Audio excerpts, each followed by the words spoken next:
The following censorship instructions, issued to the media by government authorities, have been leaked and distributed online. From the Beijing Cyberspace Administration Oversight Center, find and delete all introductions, online encyclopedia entries, film reviews, recommendations, and other articles related to the August 2017 South Korean film A Taxi Driver. October 4, 2017 Chinese-South Korean historical drama A Taxi Driver YQTU Umlaut, which debuted on August 2, is inspired by the story of an unidentified soul cabbie who, in desperate need of a fare, takes a German journalist on the long ride into Gwangju, where the two navigate the violent military crackdown on the May 18, 1980 Gwangju uprising. The film has been selected as South Korea's entry for Best Foreign Language Film at the 90th Academy Awards, and initially attracted much interest in China, and a 9 score on Chinese entertainment rating platform Douban before the listing was harmonized. Elsewhere, the film is currently enjoying a 94% fresh rating on Rotten Tomatoes. The notable parallels between the June 4, 1989 crackdown in Beijing, an event whose memory Chinese authorities have worked hard to conceal, and the similarly studential movement in South Korea, made the popular South Korean film an easy candidate for censorship in China.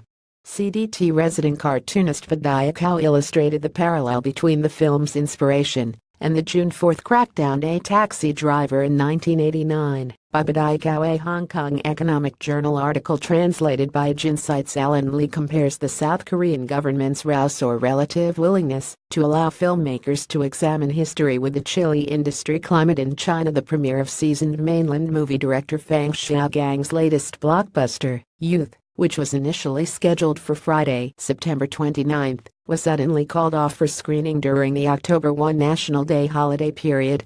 As the Communist Party holds its 19th National Congress this month, it is apparent that the leaders in Beijing are determined to make sure nothing would go wrong during the meeting. However, in contrast, the recent Korean movie, A Taxi Driver, starring the award-winning actor Song Kang-ho, which is set against the backdrop of the Gwangju uprising in 1980, has so far become the highest-grossing movie in South Korea this year, and has secured a nomination for Best Foreign Language Film in next year's Oscars. Source reporting last week on increasing security controls ahead of the 19th Party Congress at Reuters, Ben Blanchard and Christian Shepard mentioned Fang Xiaogang's announcement on the delayed screening. A source with ties to the censors told Reuters that the authorities had considered it risky to screen the film before the Congress, as it is partially set during China's 1979 war with Vietnam, a touchy subject.